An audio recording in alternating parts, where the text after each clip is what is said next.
Jordan Peele's latest note, how is it connected in 6 degrees to 5 easy pieces from 1970? Join me, Danny Baker, as we connect the two films through the decades. We've got spectacular mullets, mirror scares, real life wizards, interviews while eating chicken, and back alley dentists.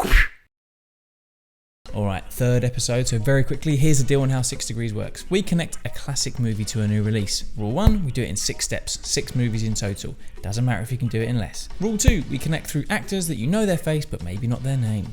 Rule 3, when we connect to the next movie, we go forward in time. Along the way, we'll talk through the tropes, the trivia, we'll have a laugh and all of that. And don't worry, I'm not spoiling Nope, that would be harsh, but there are a couple of small spoilers for films that are like 13 years old. So let us begin. We're starting in the 1970s with 5 easy pieces. So this is really the film that made Jack Nicholson a star, directed by Bob Rafelson, who also did The Postman Always Rings Twice with Jack again, and a bit like Adrian Lyne, seemed to veer towards some sexy movies. He made Wet as part of Tales of Erotica, and wrote and directed a short literally called Porn.com. 5 Easy Pieces was nominated for 4 Oscars, including Best Picture and Actor, no wins though, and it's part of the American New Wave that kicked off in the early 1970s. It was always featuring these flawed, not very likeable characters, dialogue where you didn't really know what they're talking about, a bit like The Wire. So what, man? You earned that bump like a motherfucker, man. Keep that shit. And endings that were pretty vague. Think films like Easy Rider, Midnight Cowboy, etc. I'm walking here! I'm walking here! The title 5 Easy Pieces refers to a book of piano lessons for beginners. The plot of the movie revolves around Jack Nicholson's oil rig worker, Robert Eroica Dupea, 1 letter away from erotica as a middle name, but don't worry, it's just a Beethoven symphony. And Jack's character actually comes from a very wealthy family of classically trained musicians. Some tropes in this classic: the dysfunctional family. Think the Thrombies in Knives Out, they're all messed up in their own ways, constantly arguing. Very nice. Matter of fact, Oh my God. eat shit. What? How's that? Shit. In fact, Do not use that word in front of my son. eat shit. If I Eat wasn't shit. practicing, Eat shit. entitled prick. I would Don't slap talk that to your smug mother. smile. Definitely eat shit. Eat shit. We can all eat shit. I was going to say the Addams Family too from our first episode, but they're actually fine. Gomez and Morticia, bloody great together. In FEP, as I like to call it, the Dupeas all have their own issues. They're having affairs, they're being emasculated in front of their family, it goes on. You shouldn't even be in the same room with her, you pompous celibate. We've got a classic anti-hero in Robert. They're the protagonists, so we're supposed to root for them, but they ain't very nice. Randall in One Flew Over the Cuckoo's Nest, one of Jack's best, is a great example, violent, mean. And in a more comedic example, one of my faves, Scott Pilgrim, when he's versing the world. He's a bit of a loser, he's dating a younger girl who he lies to about another girl. He's just an idiot. Or just eat it all the time without even stopping. You get fat. No, why would I get fat? Bread makes you fat. Bread makes you fat? But you root for the boy throughout. My favourite trope here has to be one of its most famous scenes, the overcomplicated order. Like Meg Ryan's adorable trait of complicated ordering that Harry loves, and yes, this is different to that diner scene. Oh, God. Oh, yes. In FEP, Robert just wants some toast with his omelette, and when it's refused, he orders a sandwich with everything held, including the chicken. I want you to hold it between your knees. It's based on the director's experiences with hostile waiters, and the end is based on something Jack actually did, clearing a table at a restaurant called Poopy's, the greatest restaurant name ever, and also the latest member of the Jackass crew. Poopies. Jenny has 2 plates of 12 cookies. Frank has 4 plates of 6 cookies. Who has more cookies? Jen. Oh, Jesus Christ. So Jack Nicholson is by far the biggest star in this movie, and as mentioned, it really launched him into stardom. But the connector for our next movie is his character's sister, Partita, played by the lovely Lois Smith. Lois Smith has been acting consistently for 8 decades, man. It's insane, and there's been a lot. She was born in 1930, and she got started in theatre and film in her early 20s, starting in film in East of Eden with James Dean, no less. Then she focused on TV for a couple of decades before coming back with The Way We Live Now, and then Old FEP, which she got a Film Critics Award for Best Supporting Actress. She was then kind of ever present in TV and movies for the next 4 decades. We're talking Foxes with Jodie Foster and Bob Loblaw himself, Scott Baio. You don't need double talk. You need blah, blah, blah. Reckless with Daryl Hannah, Green Card with Andy and Gerard, Fried Green Tomatoes with Kathy Bates, Falling Down with Mickey Douglas. She had a real line on playing mums. How to Make an American Quilt with Winona, Dead Man Walking with Sue and Sean, Twister, which is where she came onto my radar, the excellent Minority Report, where she's really fucking creepy, The Nice Guys with Russell Crowe, and my second favourite Ryan, The Comedian with De Niro, no less. She was excellent and won a Satellite Award for Marjorie Prime, and then was in Lady Bird and even The French Dispatch in 2021. And there's more that I haven't even mentioned, and that's just the movies, mate. I don't have time for the TV shows. Interestingly, she had a relationship over the decades with the mayor from Ghostbusters, David Margulies, from our first episode. Two proper thesps there. So the next film on our list brings us to the 80s. We're done with the 70s and all that free love and whatnot. We haven't got time to dwell. We're in the middle of 80s thriller territory with our man Adrian Lyne, he of 9.5 Weeks fame, in our first episode with Fatal Attraction.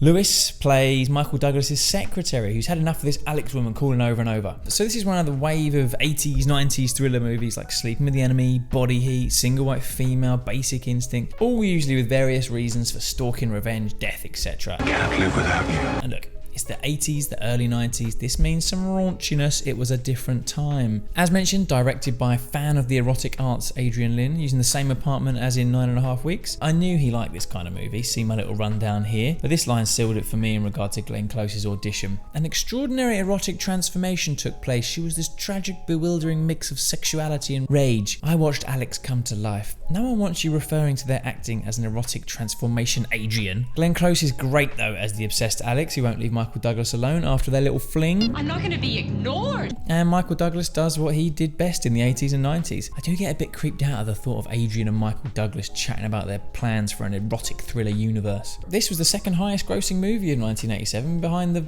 very different Three Men and a Baby. You got to go for quadrants if you want to make some serious money, mate. It was originally going to have a different ending, which was a lot more dark, but after test screenings they changed it to something a bit less bleak, even though Glenn Close thought not to. And tropes in this one, and we'll get to the big one, don't worry. But let's start small, an amuse-bouche of tropes, if you will, with a scene where the bad person manages to get into the normal lives of their target, usually posing as someone innocent. A big kind of one I remember is in Payback, when Mel Gibson's son's kidnapper turns up at the house as the hero cop, and I'm sure there are other examples of this, but I cannot for the life of me remember them, so let me know in the comments. Here, in Fatal Attraction, Alex poses as someone who's interested in buying Dan's house and has a lovely chat with his wife. Given this is a proper old school thriller, we've got a couple of classic scares. The jump scare, they're not dead. Zombieland appreciates this with rule number 2, the double tap to ensure they're really dead. Here, Dan thinks he's drowned Alex, only for her to jump out with a knife. Similar is the mirror scare, always clever this one, when closing a bathroom mirror lets us see the villain behind. Now, I will always use Edgar Wright examples, and there's 2 in Shaun of the Dead. Lots of zombie references here, interesting. In Fatal Attraction, it's how Alex surprises Beth. The final trope here is the big one. It's the bunny boiler, effectively a kick the dog trope. Excuse me. Excuse me. What are you doing? That's how I roll. A bad person harms an animal, and Alex killing Dan's daughter's bunny is the creation of the term bunny boiler for someone who acts violently after being spurned. Now, one of the most interesting characters in Fatal Attraction for me is someone who has a proper badass moment and got an Oscar nomination alongside Glenn Close, and is our next connector, Anne Archer. So before Fatal Attraction, Anne's career was mostly smaller parts in small movies and a load of TV, and she was even a Miss Golden Globe, the person who hands out the awards. Before Fatal Attraction blew her up, roles of note were opposite Sly Stallone in Paradise Alley and John Ritter in Hero at Large, slim pickings. She returned to her erotic thriller roots in 1993's Body of Evidence, which is not a good film, and she even got a worst supporting actress for it. Well done. TV and small films then follow for Anne. The only one I'm going to bring up because it's a legendary show is It's Always Sunny in Philadelphia, playing Dennis and Dee's mum. Oh, shit. But I've skipped her role in 2 films, as one is our next connection on the way to Nope. She's been wife to Michael Douglas, and next up she's CIA analyst Jack Ryan's wife in Clear and Present Danger, and 2 years prior in Patriot Games.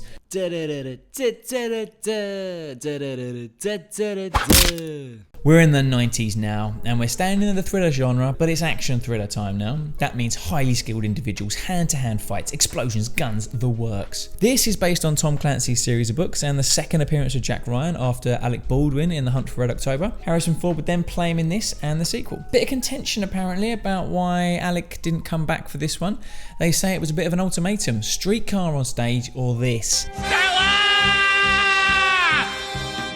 Can't you hear me yell? Jack Ryan's actually had 5 people play him in film or TV now. Alec, Harrison, then Ben Affleck, Chris Pine, and Mr. Fantastic himself, John Krasinski, getting his action chops on in the Amazon Prime series with The Bunk no less. The film itself is pretty good. It's not as cerebral as the book apparently, and Tom Clancy initially disowned it. He didn't like the final scene as he said it was a bit unrealistic. You've got Sean Bean, who is great as the villain, who starts with a spectacular mullet. Business up front but party at the back. The mullet gets offed early doors, unfortunately, and Sean doesn't survive as per. There's a young Thora Birch playing Harrison's daughter. I thought she had more of a career, but it petered out a bit after Ghost World. And then we've also got Samuel L. in an early role as Jack's Bezzy Robbie. First trope from this one is where doing a good deed ends up with bad stuff happening. Think Mr. Incredible saving that guy from killing himself only to get sued, or in a slightly more ridiculous vein, where in Joe Dirt, Joe tells the press that Clem the janitor saved everyone, but it turns out he was hiding from the mob. Doesn't end well for Walken, but at least he has this scene.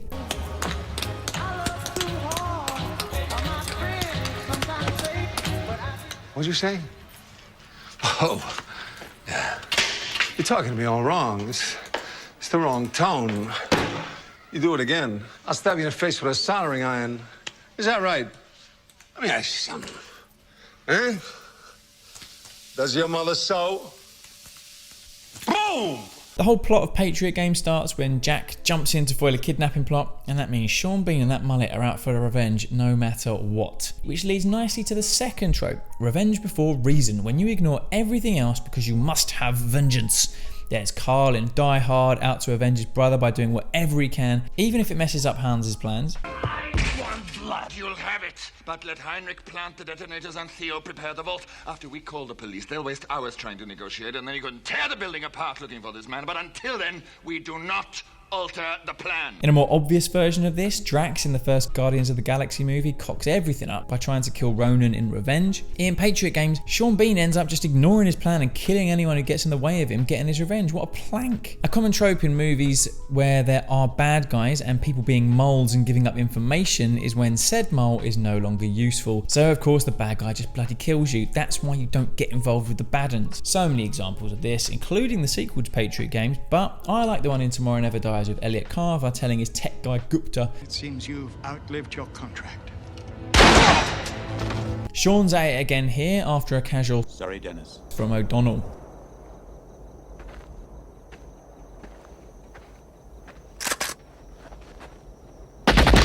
My favourite trope of this is what some top-notch films are basically all about. A mild-mannered character, usually with a history of being an absolute beast, flips out when you harm something precious to him. It's John Wick, the Baba Yaga and his dog, or Creasy in Man on Fire. You kidnap the girl he's formed a bond with, you're in trouble. Creasy's art is dead. Yeah, no shit, Chris. Hey!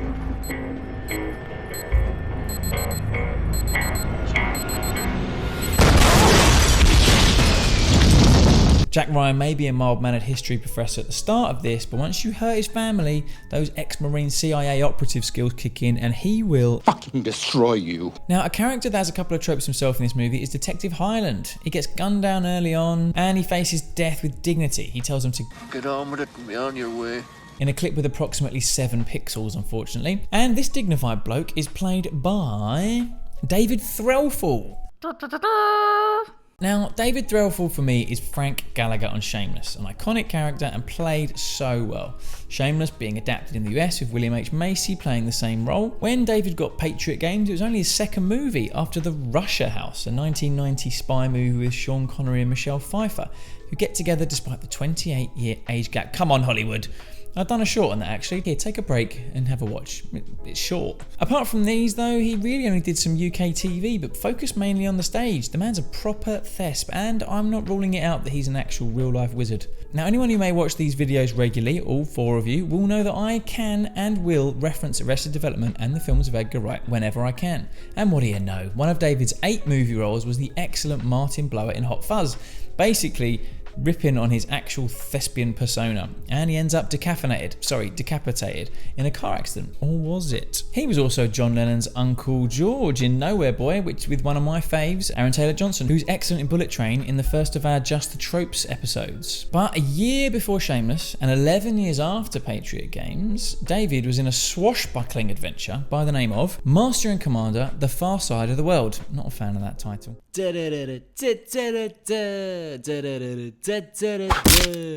David plays Killick, a grouchy steward of the Russell Crowe character. So this was co-written, produced and directed by Peter Weir, Ozzy, he of The Truman Show, Dead Poets Society and Green Card. Callback. It's a mashup of a few of the Aubrey Maturin books, all set around the Napoleonic Wars, hence the wordy title, and stars in his prime Russell Crowe, a Kiwi bro, and Paul Bettany reuniting with Crowe after A Beautiful Mind, which came after his breakout role in A Knight's Town with friend of the show, Alan Tudyk.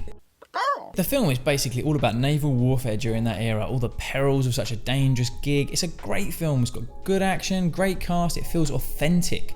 Thanks to things like the life-size ship they created in Mexico, plus the 400 pounds of hair they used for the actors. It was nominated for 10 Oscars, but unfortunately they chose the wrong release year if they wanted awards, because it was the year Return of the King cleaned up. Not only did the Oscars not happen, but neither did the box office, hence no sequels, because look, the masses want sequels to things like Scooby-Doo, highbrow humour. My finger. Not realistic Napoleonic era naval tactics. One of the best things about movies like these when actors go all in to get into the part. There's loads. I think I've just created an idea for a short in real time, so I'm just going to skip to Master and Commander. Big Russ learned the violin for the role and said it was the hardest thing he'd ever done. Russ, I don't think that's how you do it though. And then Paul Bettany learned how to use 18th century surgical instruments, which is probably a bit much, Paul, especially if it's on the studio's dime. So Tropes in Machtsoftswer, as I'm now calling it. The main plot of the movie revolves around a David versus Goliath trope. For those that don't know their religious stories, it's about a smaller, weaker combatant defeating a big bruiser. There are more thematic versions of this, the underdog story. Back in. You're out! And loads more of this literally in martial arts movies. My favourite example though is a brutal fight in The Punisher. In Machtsoftswer, the Surprise, which is Russ's ship, is the smaller, less powerful ship chasing and ultimately defeating the bigger Acheron using cunning and tactics. A trope used in most movies is a moment where a character or characters realise that they're in big trouble. There's literally 1 million of these, that's a fact, so I'm just going to show you the most iconic from my favourite film of all time. The biggest one in Machtsoftswer is when old main man Aubrey spots in the fog a ruddy bloody cannon aimed at his ship, and he tells everyone to get down. Reckless gun usage is our next trope. Look, we all know guns are dangerous, even if guns don't kill people, rappers do. So sometimes a film likes to show for comedic or dramatic effects someone being far too casual with a gun. Oh, what's happening? Oh, man, man. Oh man, I shot Marvin in the face. What? Unfortunately, if you're trying to shoot an albatross, it can end in disaster and lead to a bit of self-surgery. I love this trope. It's made iconic by John Rambo in First Blood, not only applicable to humans, mind.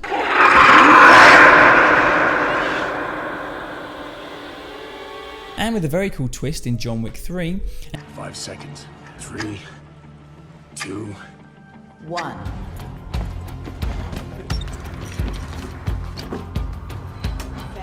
All services are suspended.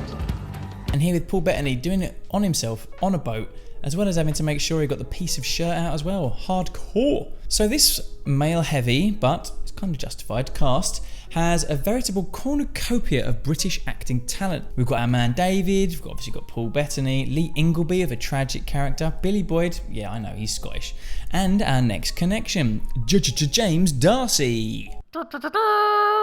So he is First Lieutenant Tom Pullings here. He's one of the ship's best with a gnarly scar and who ends up actually getting control of the Surprise at the end.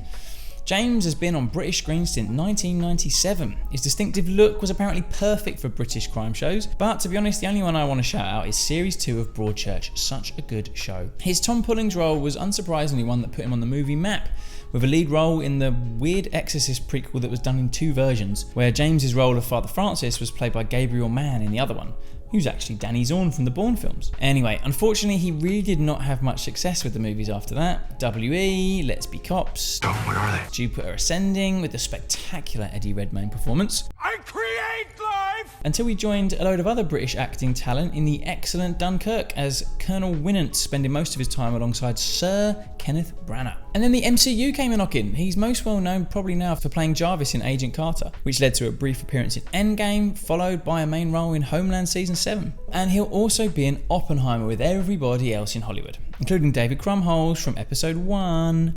I have a dick on my face, don't I? So the film I've missed out for James is our penultimate degree, and it's one that really polarised the audience. It's Cloud Atlas.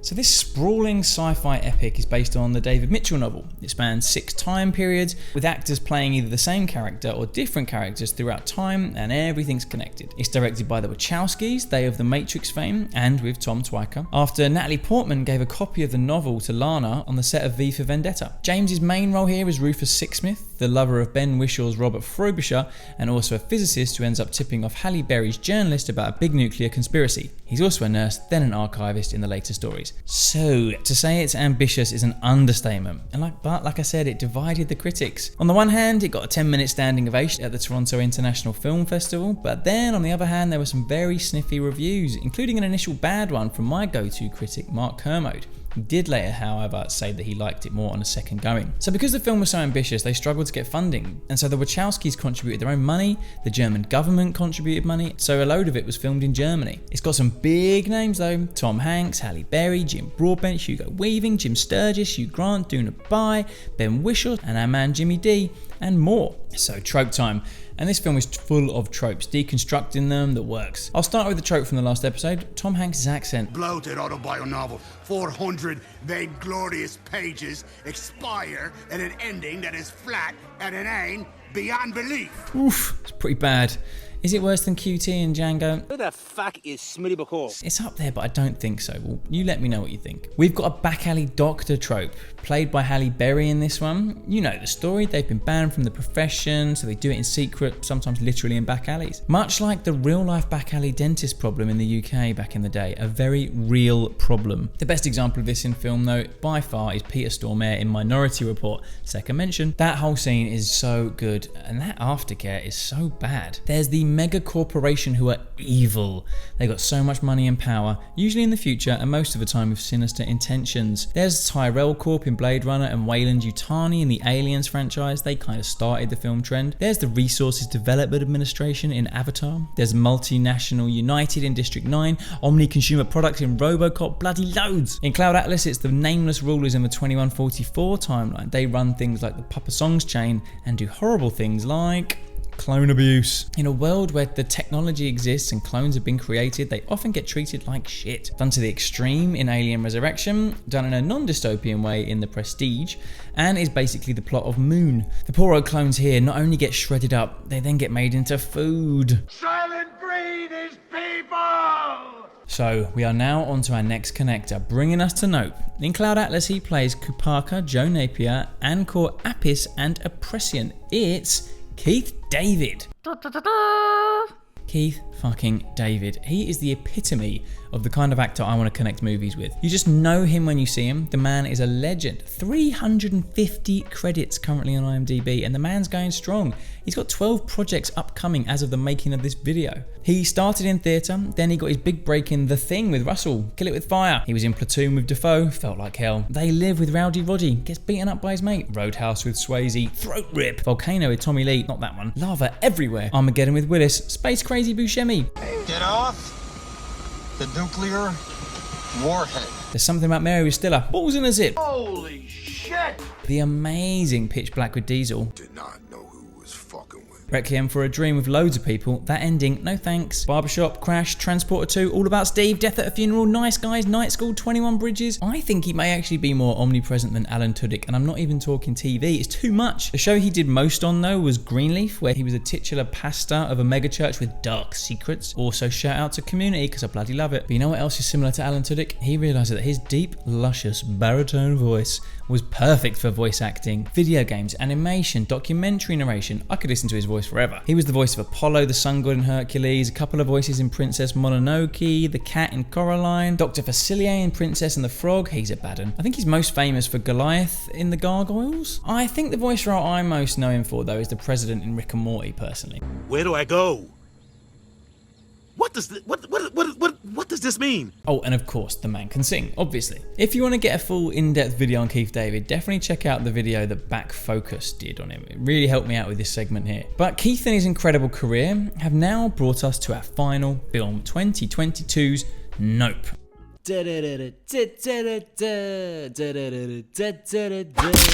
the third film from Mr. Peele, and he's come a long way since Key and Peele. Obviously made big waves with Get Out, then with Us, and now his third movie takes a completely different direction. I'm gonna avoid major spoilers for this one as it's fresh, so don't you worry your pretty little head, okay? Our man Keith David has a small role in this as OJ, Daniel Kaluuya's dad, the owner of Hayward's Hollywood Horses. He's small in it in that he doesn't really make it past the first 10 minutes, but that's not a spoiler, okay? So Jordan Peele's back with his buddy Daniel Kaluuya in this one. I would say Peele's muse, but he was absent from Us. He's in a really taciturn role, making the most of those expressive eyes. I'll always remember him from his early part in Black Mirror, and I didn't actually realise he was in Skins for a good 11 episodes. And what I love about Kaluuya isn't just that he grew up in London like yours truly, but because since Get Out, he's been so considered with his roles. He's done some killer work. Black Panther, Widows, Queen and Slim, Judas and the Black Messiah. It's great to see. And his character is the opposite of Keke Palmer in this film, who is his sister Emerald. And she is all swagger and bravado, self-promoting herself, great outfits, loads of fun. I didn't know much about Keke Palmer before this. I knew she was in the excellent Hustlers with J-Lo. She started as a bit of a child star on True Jackson VP, had a record deal early on, has done a load of music, and she's done a load more TV and music since those early days. 2022 though, she's going big time, with Nope and Lightyear released. I'm Izzy. And you know you've made it when you've done both Hot Ones and Chicken Shop Date. If you've been interviewed over chicken, you're legit. Stephen Yeun is also in this. He's a former child star who runs a kind of Western theme park. He was bloody great in Minari and Sorry to Bother You. We want to be able to go see our doctor when we think we might have contracted any one of those crazy STDs that you never heard of. And you see him popping up a load more now. The last actor I'll mention here, like Keith David, is Michael Wincott. He's an enigmatic cinematographer in this, and he'll no doubt feature in a video properly soon. There was a period in the 90s where he was just a go-to villain. Robin Hood, The Crow, Three Musketeers. What a voice that guy has. That cloud, he moved an inch. It's aliens.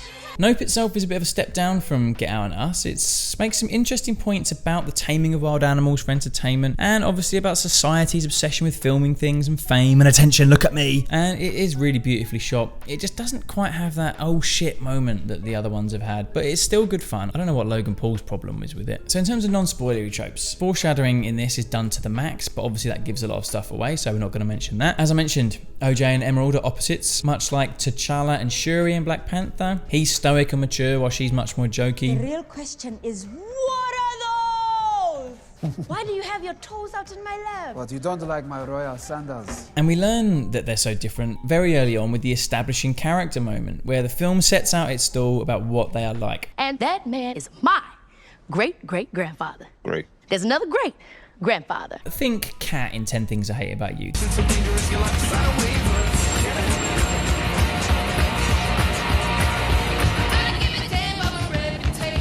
Music changed their look. Ooh, she's gruff. We've got an example of someone just being fine with something terrible happening, like how Robin Hood in Men in Tights gets over the ransacking of his home village very quickly. Here, Jupiter seems fine when he's talking about the chimp attack on the TV show when he was a kid, but is he really okay? This one is very apt for the title of the film, aside from the other meaning of it. Nope. Is running away being the appropriate response to scary shit.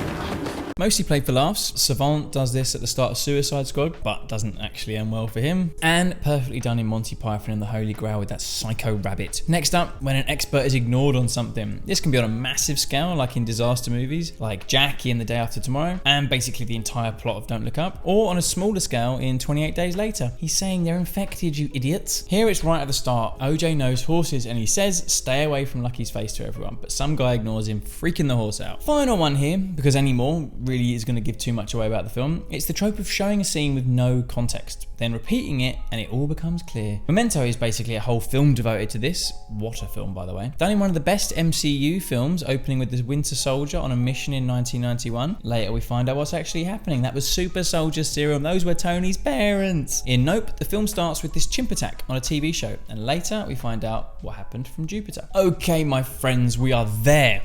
We started in 1970 with 5 easy pieces, and we've got all the way to Nope in 2022. Let's go, baby! Let's go! Let's go!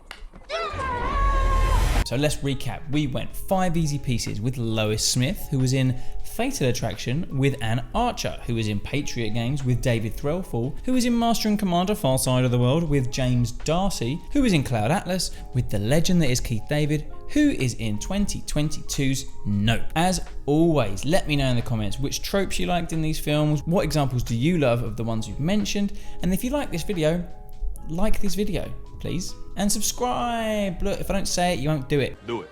Until next time, I've been Danny Baker and this was 6 Degrees. See you later.